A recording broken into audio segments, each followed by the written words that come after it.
Moscow, 30 years after the collapse of the Soviet Union. On the banks of the Moskva River, the gleaming towers of a new business district stretch into the sky, presenting a confident picture of the new Russia. A short distance away, above the Kremlin, the red star of the Soviet Union still glimmers. And at Red Square, in the mausoleum, lies the leader of the October Revolution of 1917, Vladimir Ilyich Lenin. The long lines in front of the mausoleum may have disappeared, but the Kremlin has remained the center of power.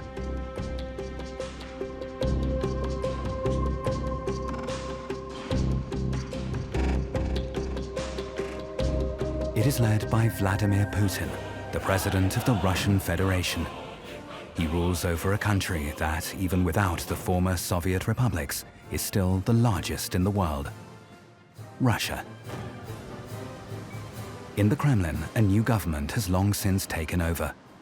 But across the country, the old symbols are as powerful as ever. The legacy of the former Soviet Union is a complex one. The Soviet Empire covered a sixth of the Earth's surface and was home to 280 million people. The collapse of this giant superstate in 1991 was an event unprecedented in history. A superpower abolished itself. Since then, 15 new states have been struggling to find their place in the world order. Some have gravitated towards Western Europe, while others look to China. But all are defined by their relationship to Russia. Instead of the red Soviet banner, today the Russian flag flies over the Kremlin.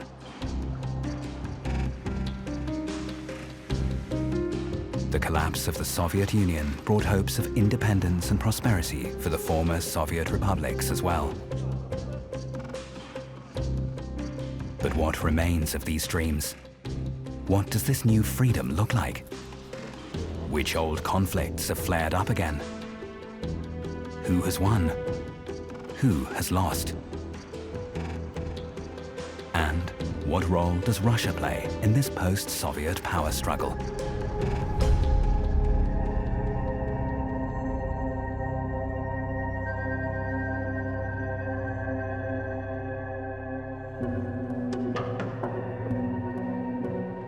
Moscow today.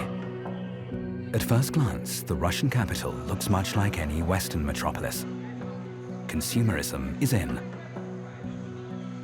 But even in wealthy Moscow, the Soviet chapter of history is still not fully closed. The past has left a deep impression, leading many to ask, what was good in Soviet times, and what has changed for the better?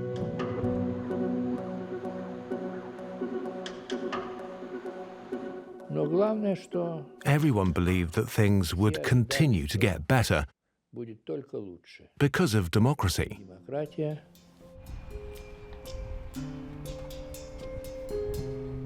Armenia, the smallest of the former Soviet republics, no longer even shares a border with Russia. At the military cemetery in the capital Yerevan, new graves are constantly being added.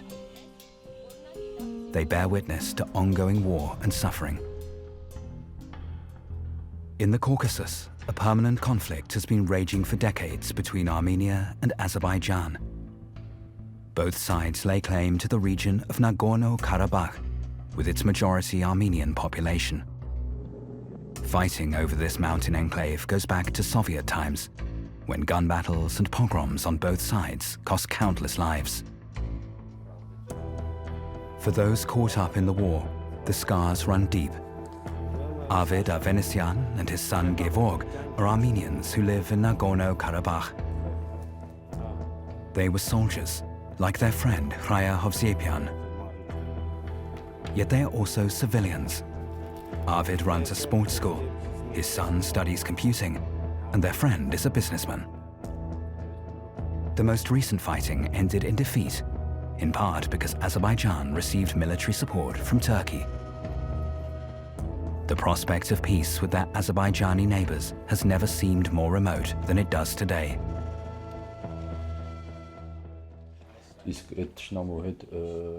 Living alongside such an enemy is no longer possible, or at least very unlikely. The joy and pride you saw in people's faces for 30 years has disappeared. The sparkle in their eyes has gone. A lot has changed.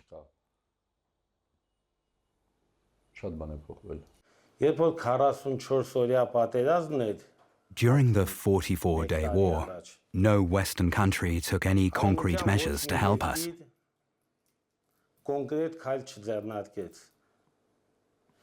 But then the Russian army entered the region. With the help of the Russians, the war was stopped. The war zone in the summer of 2021.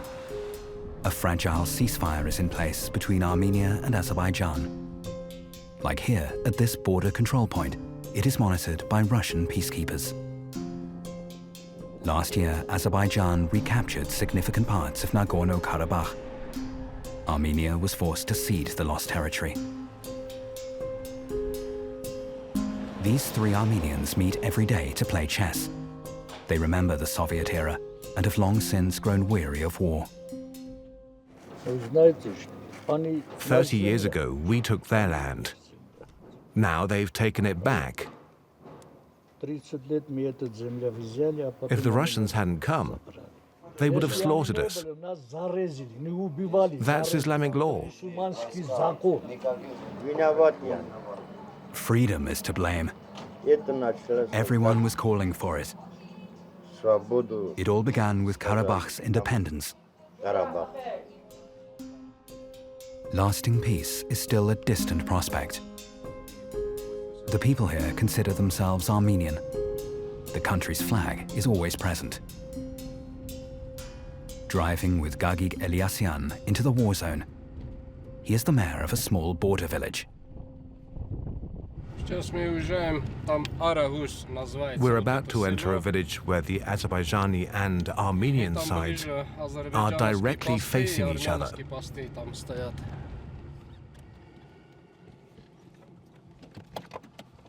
Today it is peaceful. 1 year ago, this was the front line where gunfire was exchanged. But beyond the region itself, this war barely registers, despite it lasting for the past 3 decades on Europe's external border. During the daytime, it's safe here. But at night, it's dangerous. There are people living right over there. To make sure nothing bad happens, we have to monitor the area. The villagers go to work in the day, and at night, they keep watch. That's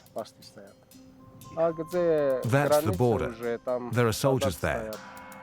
There are Azerbaijanis everywhere. An old church in the middle of the war zone. The Azerbaijanis are Shiite Muslims, while the Armenians practice Christianity. Their respective religions are an important part of their national identity, and one reason for the decades-old conflict.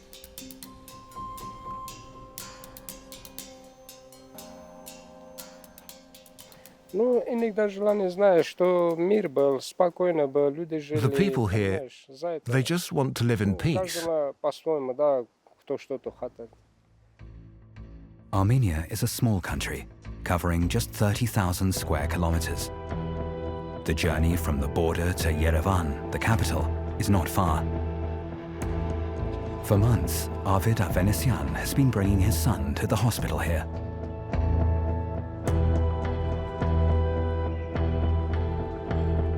Gevorg was badly injured in the war.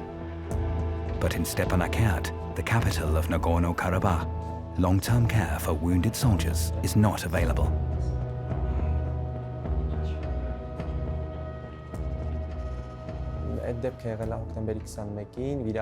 I was injured on the 21st of October last year by a cluster bomb. It was the very first day that these weapons were deployed.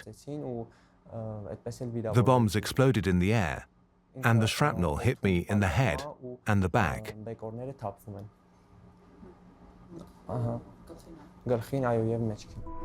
30 years ago, 15 Soviet republics became independent states.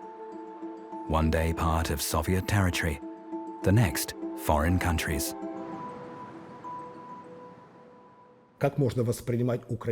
How can you see Ukrainians, Belarusians, or Armenians as foreigners and these places as foreign countries? It's very difficult. In Russia, foreign policy expertise in regard to post-Soviet space is very weak. Even the experts acknowledge this. This sounds strange and paradoxical. They were part of the same country for so many years. But the Foreign Ministry has only a few experts for Ukraine, Belarus, and the Caucasus. There are far more who specialize in the USA, Germany, France, or the Benelux countries. A complex legacy. Despite the dissolution, the old dependencies continued to exist. The entire infrastructure of roads and railways, power lines, and oil and gas pipelines was built according to the needs of the Soviet Union and its centralized power base in Moscow. The Institute of Economics at the Academy of Sciences is examining the relationships to Moscow, as they were and as they are now. Ruslan Grinberg is the Institute's director. This longtime confidant of Mikhail Gorbachev has reached a simple conclusion. You have to understand that all states of the post-Soviet region have one single principle when it comes to their relationship with Russia. And it's been this way for 30 years, achieving a maximum of economic advantage from Russia while having a minimum of political obligations. The Soviet Union was formed in 1922 as a joining together of the Union republics, voluntarily. At least this is how it was framed in the Constitution. But the right to secede from the Union had never been tried in practice, and certainly not a withdrawal of all its members. But in 1991, that is what happened. The country dissolved into its constituent parts. The West looked on, amazed at the rapid disintegration, and 25 million Russians were left in shock. They suddenly found themselves inhabitants of other countries, compounded by the uncertainty of whether they would be accepted there as citizens or be allowed to keep their homes and land. Vladislav Belov is the director at the Center of German Studies. He is no political ally of Vladimir Putin, but he agrees with the president's claim that the fall of the Soviet Union was the greatest geopolitical catastrophe of the 20th century.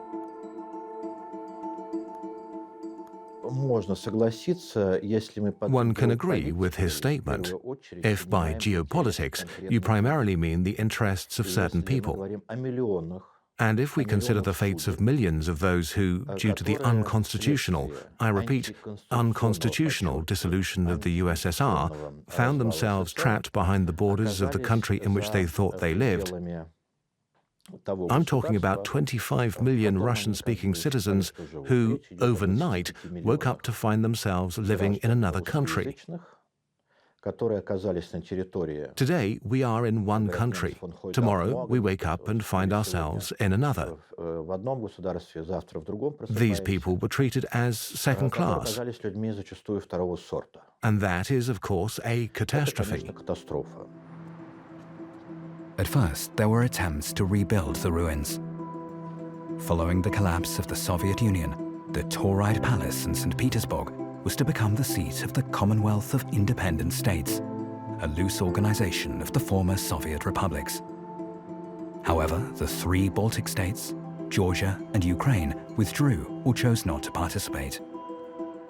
And the Commonwealth of the remaining states exists only on paper. No summits have been held in years. The CIS has no power. Gerhard Mangot works at the University of Innsbruck in Austria and is one of the West's most renowned Russia experts. He also sees the CIS as a failed attempt to continue the legacy of the Soviet Union. Although in Moscow under Yeltsin there was certainly the expectation that some kind of confederation would be possible, But as the Armenian president said at the time, this confederation of independent states was more like a vehicle for an amicable divorce. And indeed, that's all it was. It's incredible that this association still exists today, at least on paper, because no one wants to kill the baby, as it were, by dissolving the organization entirely. But it simply has no practical political significance anymore. The Baltic states played a special role. Estonia, Latvia, and Lithuania were the first to break away from the Soviet Union and successfully pursue their own path. Their relationship to Russia is frosty. Vilnius, the Lithuanian capital. In the center is the country's parliament. Since independence, it is known again as the Seimas. Ruslanas Baranovas is a philosophy graduate and works for an MP of the Social Democrat Party. We've integrated into the European Union and the West, and our living standards have increased. The borders were opened up for us, and many Lithuanians emigrated to Western Europe. But at the same time, our main problem is inequality. Inequality of incomes, unequal opportunities. 30 years ago, Lithuania was home to 3.7 million inhabitants. But then the exodus began. 900,000 Lithuanians left the country. Young people especially, most of them well-educated, went to find work in the West, a huge problem for this small republic. Despite this, the capital and the country as a whole has embraced the modern world. Annual economic growth has long been around 3%, and Lithuania has one of the best fiberglass internet networks in all of Europe. But Lithuanians also have a strong sense of national history and identity. These photos in the parliament recall the independence movement of 1989. Our history is our guide, and many things that are going on in society now are linked to our past. The goal of our security and foreign policy is to make sure that history does not repeat itself. Lithuania has long felt part of the West. An exhibition about the so-called Forest Brothers, partisans who fought against the Soviet occupation until 1953, is currently on display at the Seimas. The younger generation can take democracy for granted. Emil Paskochimaite studied educational science in Germany, but Vilnius has remained her home.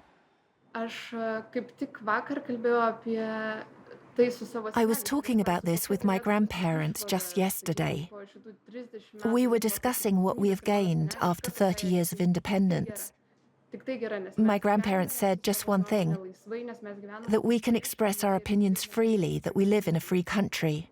My generation and young people in general are often told, even my parents say this, that we don't know what freedom is. Because we've never lived in a country without freedom, we can't appreciate what freedom means.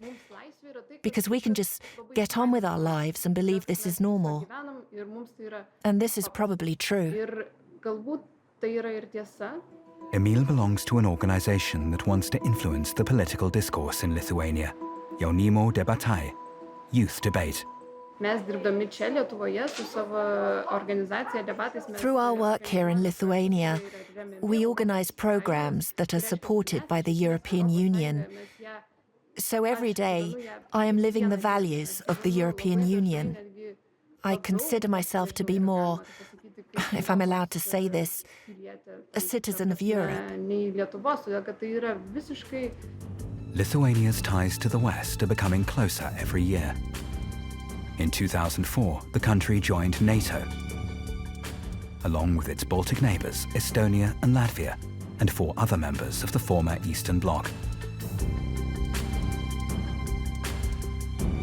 Military spending in Lithuania now makes up around 2% of GDP.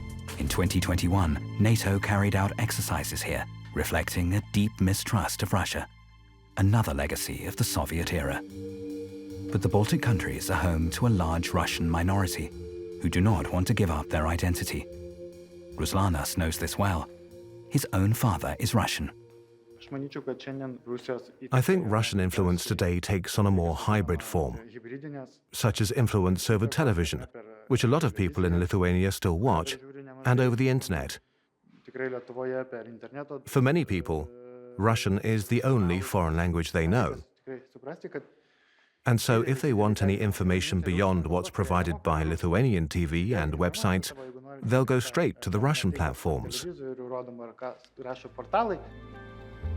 Lithuania sees Russia as a potential aggressor and is counting on support from NATO and the European Union.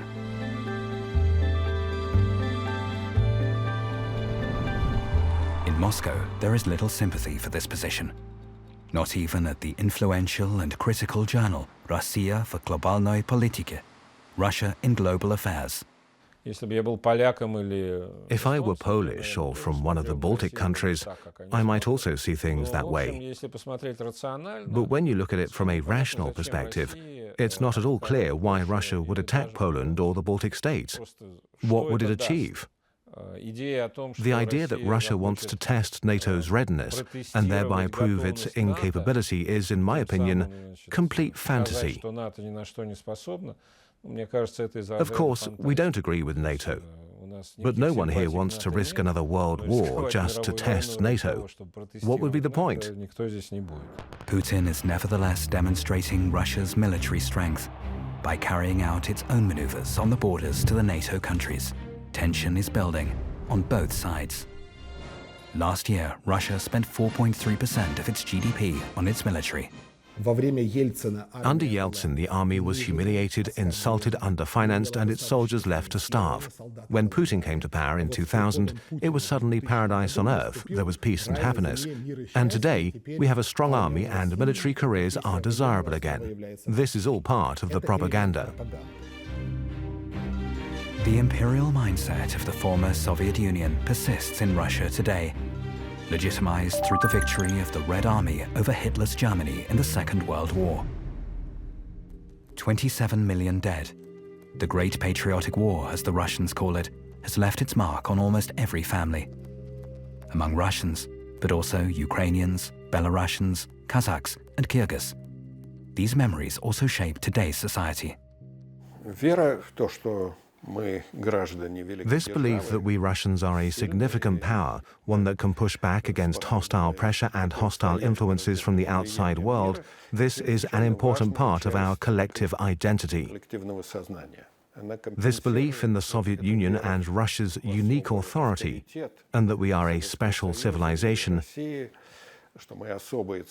this compensates for the feelings of dependence, poverty, and humiliation that people have in their private lives. What might seem strange for Western visitors is for Russians completely normal. A mural of Georgy Shukov, the great Second World War commander, proudly overlooking an inner-city shopping street. This modern-day veneration of wartime heroes sends another message. Never again will this once glorious army present such a shameful image to the world as it did after the collapse of the Soviet Union. Today, Russia is showing its strength again, investing in new atomic weapons. The military-industrial complex established in Soviet times is now experiencing a renaissance.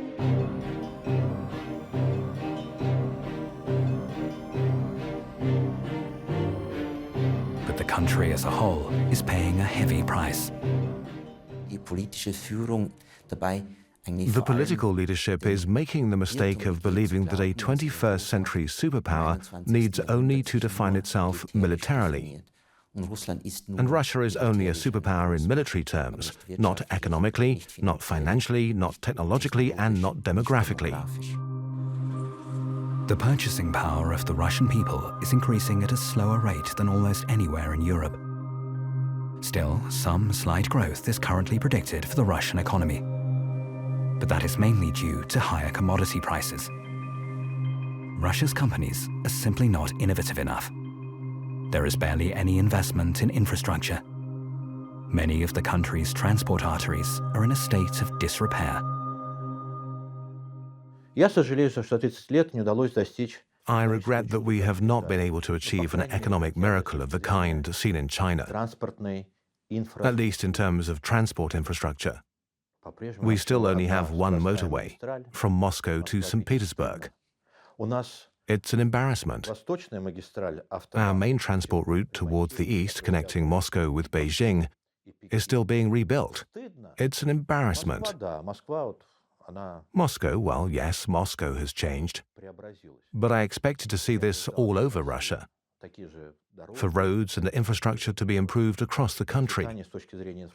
The money has disappeared, but nothing has been built. Now Russia is looking for strong partners, all the more so since relations with Western Europe have cooled.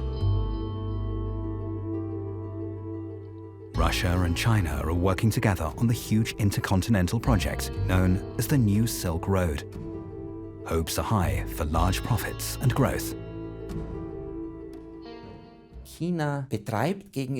China is pursuing a very cautious policy towards Russia by not actively letting Russia feel that it's the junior partner, at least in economic and financial matters. Because historically, China has always been, and still is, afraid that Russia can easily switch sides and align itself with the West. And this should be prevented at all costs. Russia has refocused its attention on Central Asia in order to secure its traditional sphere of influence. The Central Asian republics have welcomed this, in large part as a counterweight to China, their increasingly dominant neighbor. Yet the opposite is true in Ukraine, where the majority of the country looks to the west rather than the east. Of all the former Soviet republics, Ukraine was probably best placed to make a success of its independence. But today, the country finds itself in crisis. President Volodymyr Zelensky has failed to fulfill his people's hopes for peace and prosperity. Ukraine today is the most corrupt country in Europe, making a formal alliance with Western Europe extremely difficult. The country is deeply divided.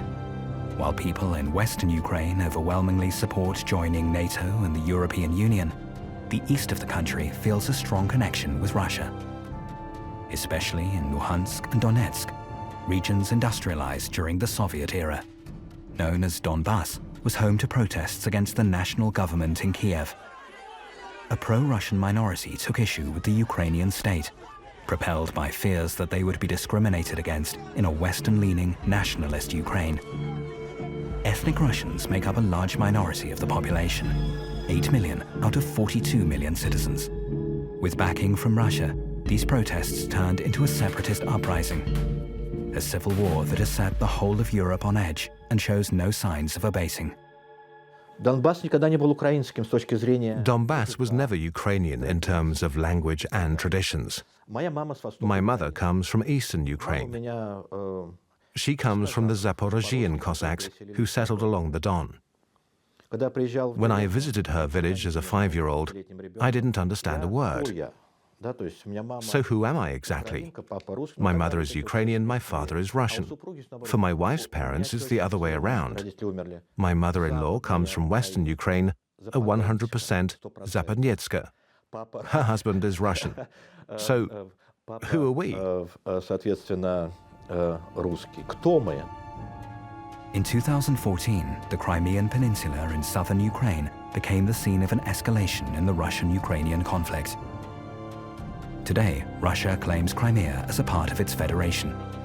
A huge new bridge is being built to connect the peninsula to the Russian mainland. It's intended to send a message to the world. We have taken back Crimea. It's a show of strength towards former Soviet states, demonstrating what happens if they turn against Russia. Orchestrated by Moscow, the overwhelmingly ethnic Russian population had already elected a separatist parliament. This led to the annexation of the territory by Russia.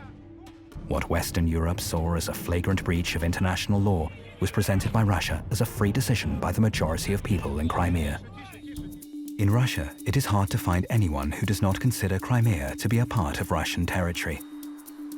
A new Russian patriotism has taken hold, 30 years after the fall of the Soviet Union.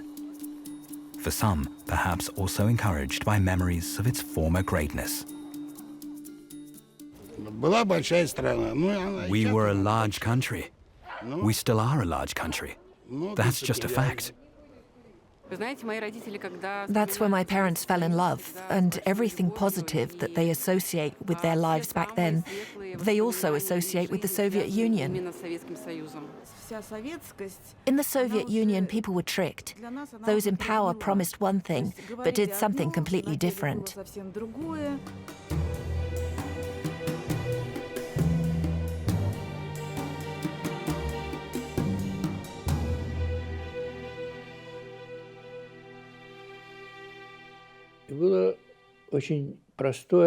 It was a very simplistic idea of what the future would bring. We will drive out the communists will disappear, and a new life will be possible. A better life. Everyone thought that the good parts of socialism, which used to be, would remain, and that these benefits would be supplemented by two new aspects. Firstly, consumer choice, and secondly, freedom. And that, together, would be perfect happiness. The transition from a socialist command economy to a capitalist market economy was abrupt and came almost without warning. Anna Orumyan is today a successful business consultant. For her, what occurred back then was akin to shock therapy. You have to understand that we'd been living inside the Soviet system. The right to private ownership was not recognized. Even today, we have a very specific relationship to property rights and entrepreneurship in Russia. So imagine what it was like back then. For people who had been concerned with completely different matters, like science or culture, and then suddenly forced to become or decided to become business owners, because they wanted to somehow live and survive. Privatization was a part of this shock therapy. The privatization was chaotic and forced through without regard for the consequences. At the end of the 1990s, Russia was plunged into a major economic crisis. For older people in particular, memories of this time are painful. The ruble was dramatically devalued. GDP halved. Child mortality rose to frightening new levels, and life expectancy was shorter than in the Third World, all compounded by unprecedented corruption at the highest levels of power.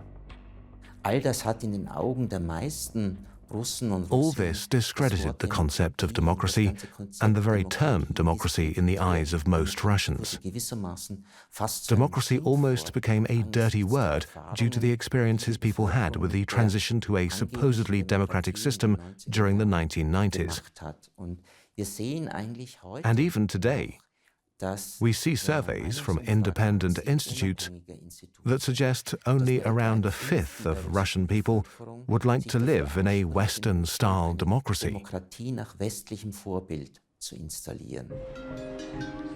But what do ordinary Russians think of their country? One of the best-known public polling institutes, the Levada Center, regularly poses this question. The center operates free of state control and is therefore treated with suspicion.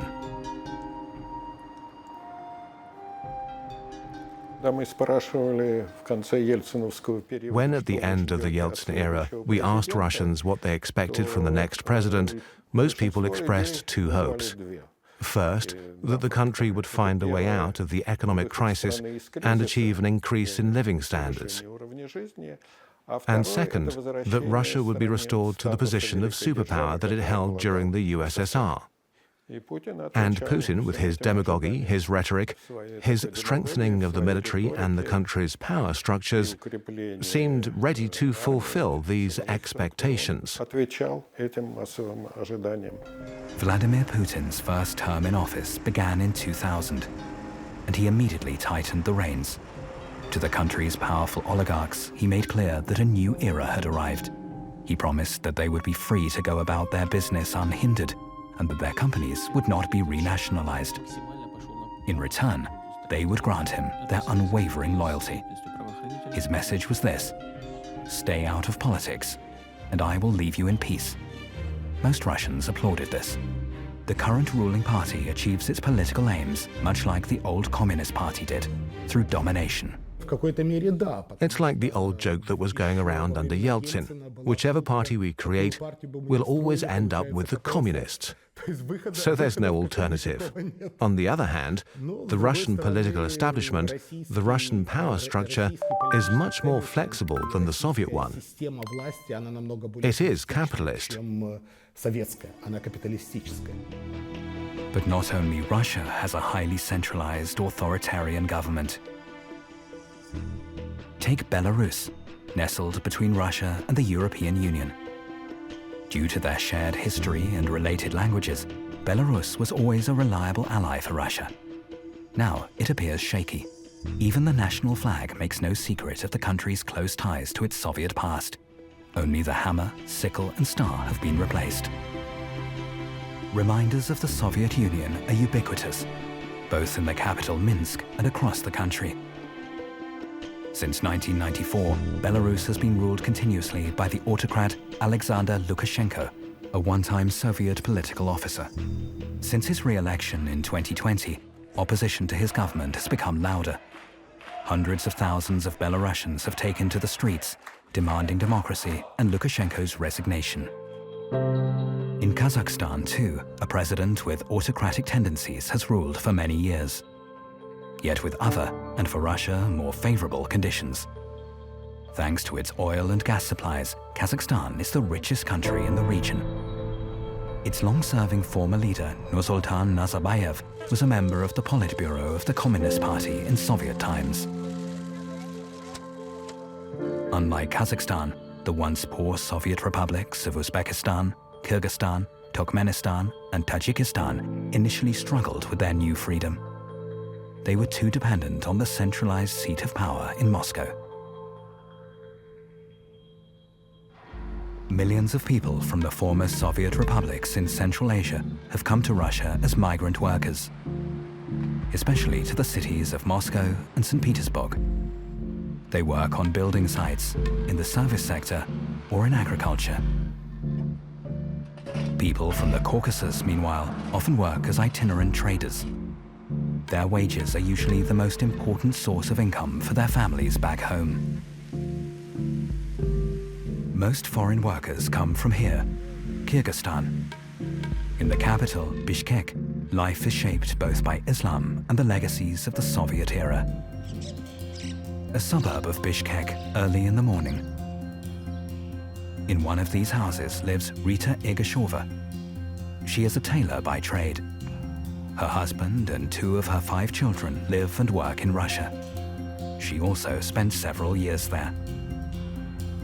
Together with her daughter, Saltanat, she is taking the bus to work at the market. Here, Rita owns a small shop selling lingerie, bought with savings from her work in Russia.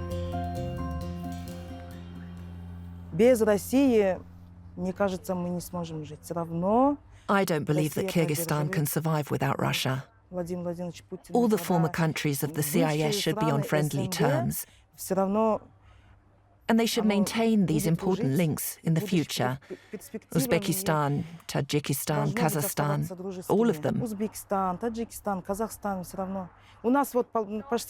Over 2 million Kyrgyz are Russian citizens and are working there. My daughter and my son have decided to stay there. Every family has someone who works in Russia, whether it's the husband, wife, daughter, or son. Islam in the country is a recently revived legacy of pre-Soviet times. Nearby is an imposing Russian Orthodox church. National heroes from centuries past are revered, as are others from the more recent Soviet era. Kyrgyzstan has 6.5 million inhabitants.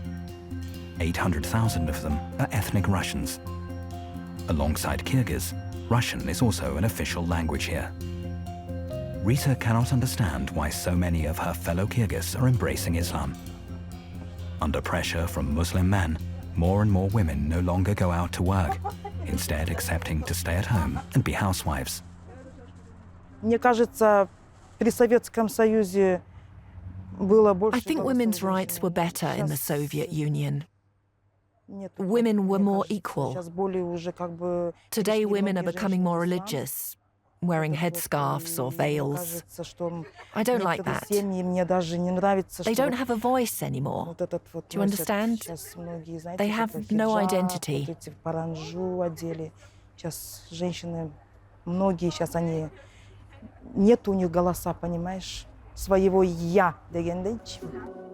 The south of the country is home to many Uzbeks. In the past, there have been outbreaks of violence between them and the Kyrgyz. One reason, their differing expressions of religious faith. The Uzbeks tend to follow a very strict interpretation of Islam, while the Kyrgyz are more moderate. Islam is important for everyone, but of course it mustn't be too strict. No, not too strict. Religion. The most important thing is our humanity. Religion is secondary to that. Today, Islam is allowed to shine again in Kyrgyzstan. In Jalalabad, the imam is the Uzbek Alaya Madaliyev. He completed his theology studies back in Soviet times. As imam, the 66-year-old is not only a religious leader, but also a kind of mayor in his local district. In my opinion, life in the Soviet Union was good. There was religious freedom, and religion was valued. The state didn't interfere, and it respected religious boundaries.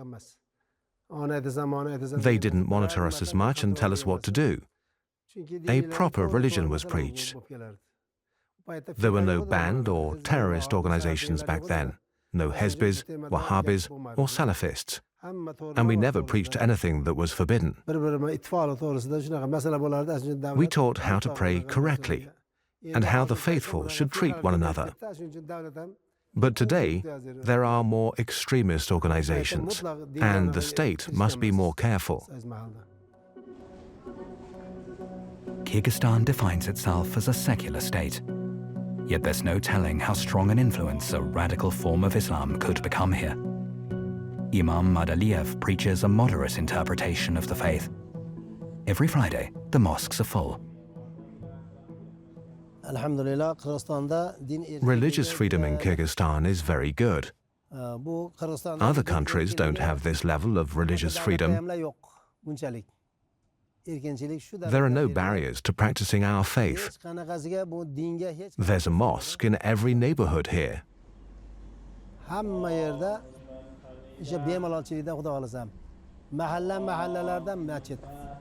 In the atheist Soviet Union, the imam was a civil servant and earned a monthly salary. Today, he earns his income through the mosque's own bakery and a butcher's shop. He receives donations and runs a small farm. Even he, the imam, must head out to the fields after work each day to gather hay. This is the reality of life for a religious leader in Kyrgyzstan. Alaya Madaliyev misses the Soviet Union. In the Soviet Union, everyone was equal. Rich and poor were on the same level. Even I, as an imam, earned 80 rubles a month. These days, everyone is divided up into rich and poor. Back in the capital, Bishkek, this building houses the headquarters of a local NGO. One of the activists is Dinara Oshura-Khunova. These women are campaigning for more democracy and against corruption. У нас, к сожалению, коррупция достигла очень большого размаха. Corruption here has reached new heights. It's out of control. The people in power are there, in my opinion, primarily to enrich themselves and not to govern or to help the country. They want to turn politics into a business opportunity for themselves. The fact that an NGO can publicly promote its goals in this way distinguishes Kyrgyz society from other countries in Central Asia. But Dinara, a Russian language teacher by profession, wants to get even more involved. She supports the new Reform Party because, as she says, there are too few truly democratic parties in Kyrgyzstan. At the last elections, there were 78 different parties on the ballot, but only 3, 4, or 5 of them are democratic and liberal, and that is concerning. That's why such new parties are important. There is a demand for more new parties in our society. At the edges of this once multi-ethnic state, the Russian army has long seen itself as a guarantor of stability. Since the end of the Soviet Union, these border regions have been the sites of violent power struggles, often with the participation of Russian troops, such as here in the now autonomous Chechen Republic. The Chechen wars were viewed very negatively by the wider population, both the first and the second. Around 55 to 65% of Russians saw these wars as unjust and felt it important that they should be ended as quickly as possible. The journalist Anna Politkovskaya had reported for years on the brutality of the Chechen War and corruption at the upper levels of the Russian army. In October 2006, she was shot dead in front of her Moscow apartment block. Was her assassination ordered by political circles around the Kremlin, or was the Chechen leadership responsible? Despite trials and sentences handed down, the real masterminds were never identified.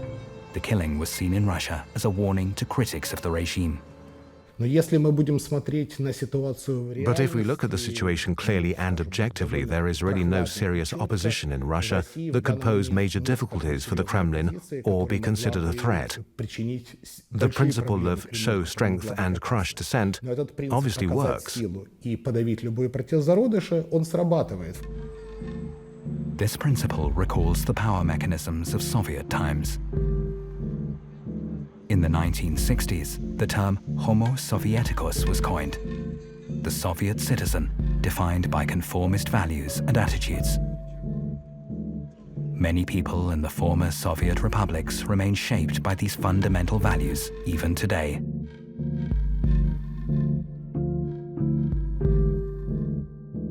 The Soviet citizen developed the skills required to survive in a repressive state.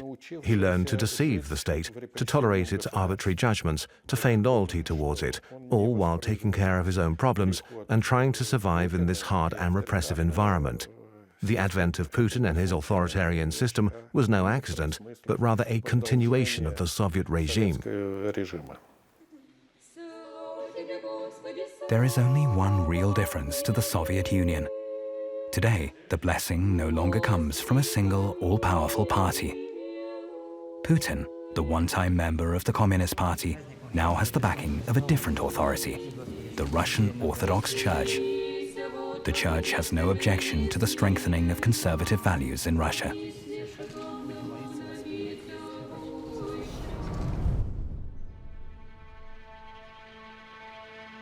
"30 years ago, the red flag of the Soviet Union was taken down from the Kremlin.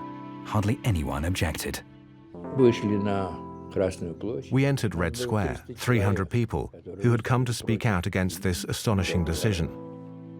And there were 287 million people in the USSR. I always say, for 1 million citizens, only a single person showed up to protect the Soviet Union. It was very strange. Russia is the largest of the successor states. It is still struggling to find its place between Europe and Asia. The developments of the past 30 years have been confusing and difficult. As a result, Russia has regained its status as a global political player. But at the same time, it's fallen far short of where it could be today with a more visionary leadership.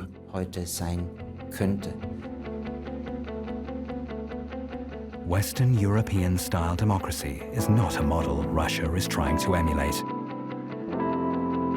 Pride in Russia's greatness and an appeal to its shared traditions. These are what will make the country strong.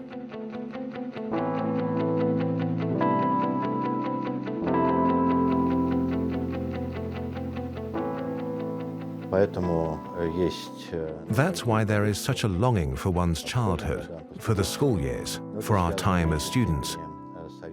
But that's not much about the Soviet Union. Putin was right when he said, anyone who doesn't mourn the Soviet Union has no heart, but anyone who would go back to what it was has no head. 30 years later, The dreams of the past have been replaced by new realities. Whether the collapse of the Soviet Union really was a geopolitical catastrophe, or rather a new opportunity that some of its former states have been slow to grasp, only time will tell.